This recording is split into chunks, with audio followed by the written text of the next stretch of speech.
Hey, it's Chris. I've been testing out the M3 Max 16-inch MacBook Pro Space Black for a little over a week now. So we're gonna talk about benchmarks. We're gonna talk about editing Apple log footage with custom LUTs in Final Cut Pro shot on the iPhone 15 Pro. We're gonna talk about gaming. And then in general, I'm just gonna tell you how my life has gotten bigger while using this. Bigger battery life, bigger screen, bigger speakers, bigger trackpad, all of that. So let's start by talking about the power. This is the M3 Max version of the 16-inch MacBook Pro, 48 gigs of memory. I was running 14.1.1 macOS Sonoma when I tested everything. This is also the 1 terabyte version, and that might sound like a lot, but actually I use that up pretty quickly. I'll talk about that in a second. And if you're curious what the resolution of this XDR Retina display is, it's 3456 by 2234. So if you're curious about gaming and what resolution you can run things at, that's gonna come into play. Now, relevant to this discussion on Cinebench, I just wanna make it known that I did crank this up to high power on battery and on power adapter for the energy mode. So I wanted to make sure that I was gonna get the full amount of available resources and power. And really running Cinebench under high power settings was the only time I ever heard the fans ever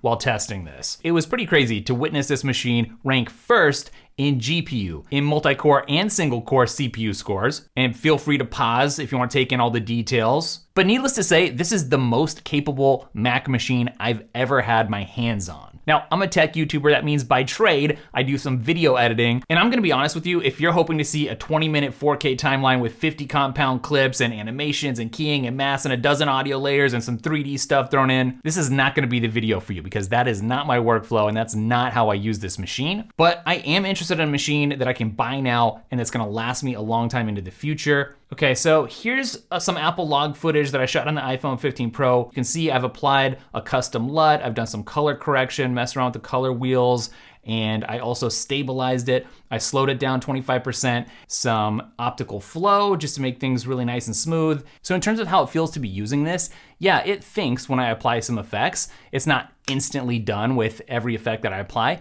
Now, somebody out there in Hollywood is gonna push this differently than I will, but I do frequently shoot with 5 or 6 multicam angles with some edits in there, and this handles that like a champ. In terms of exporting files, I was a little surprised that my 14-inch M1 Max exported a 20-minute clip with several effects applied. It was about a 10 gig file in 6 minutes and 41 seconds. And I do want to point out that 14-inch has more memory, 64 gigs instead of 48. But the new M3 Max here only bested that export by a few seconds, 6 minutes and 36 versus 6:41. So in regard to that particular export, nominally faster, but in regard to how it felt to actually use, to apply several filters and do so quickly in succession and then let it think through and crunch, that actually did feel and go faster here. Now, I mentioned that this was a 1 terabyte setup. Is that enough? Turns out if I'm shooting Apple log footage, that just chews up my storage so fast, and I ran out of storage really quickly. I mean, there's a reason why on the iPhone 15s, if you're shooting ProRes log, you're gonna have to record to an external storage device. It just eats storage. Now on the gaming side of things, I've been testing out a game called Lies of P,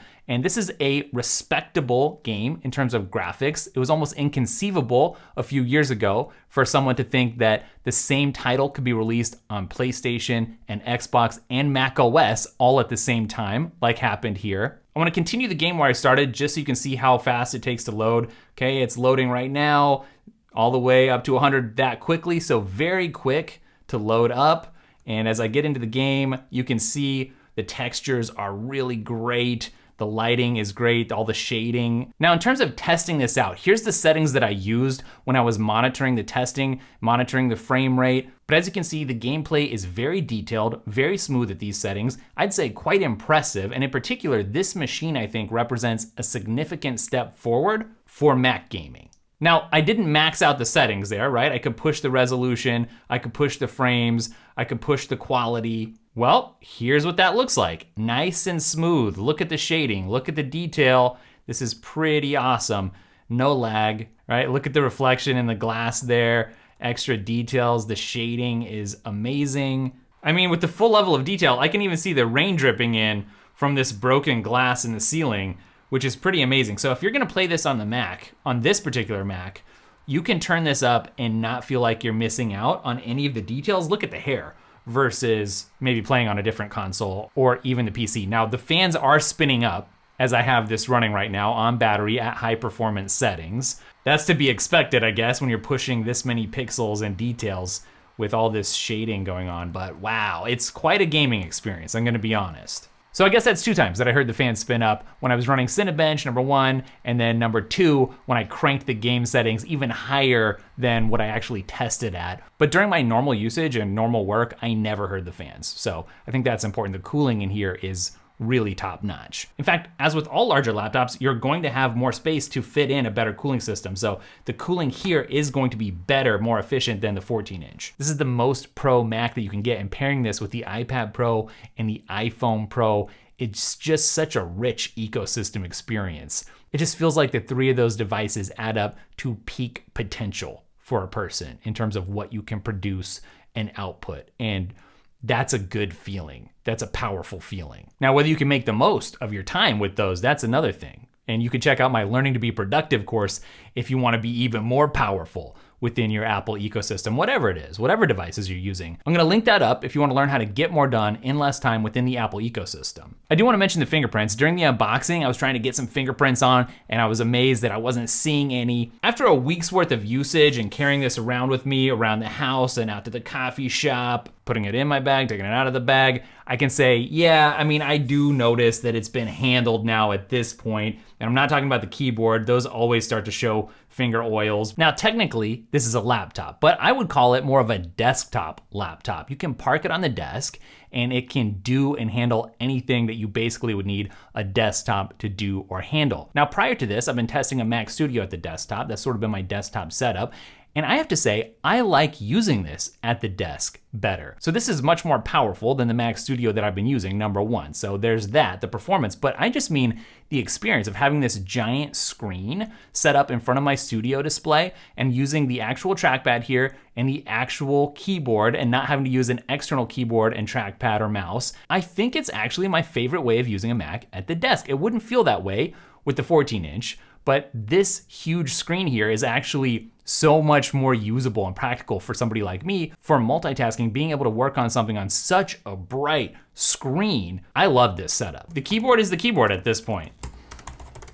It's really great. I like the way it types. There's really not a lot to say about it other than it really does show that you've used it after a while. But what really does feel like a huge change here is the trackpad. It's enormous, much bigger than the 14-inch as I showed in the unboxing. And I find that a bigger trackpad actually is one of those small luxuries that really does make a nice overall usage difference. And what I mean is, there are times when a smaller trackpad, you'll start to drag something and then you have to like do a placeholder finger and like keep dragging over and it gets a little bit awkward. But here it's so big, I can grab something and drag it where I need to go easily without having to mess with the settings. But as much as I love using this on the desk, I really love taking it with me to go somewhere. Now, whether that is to a chair or the couch and using it as a laptop, I think this is the best laptop in Apple's lineup for the reason that it's easy to balance on your legs. Even though it is heavier, it's bigger, it's significant. If you're gonna put this in your bag and take it somewhere to a meeting, or if you're traveling with it and you wanna bring it with on the plane,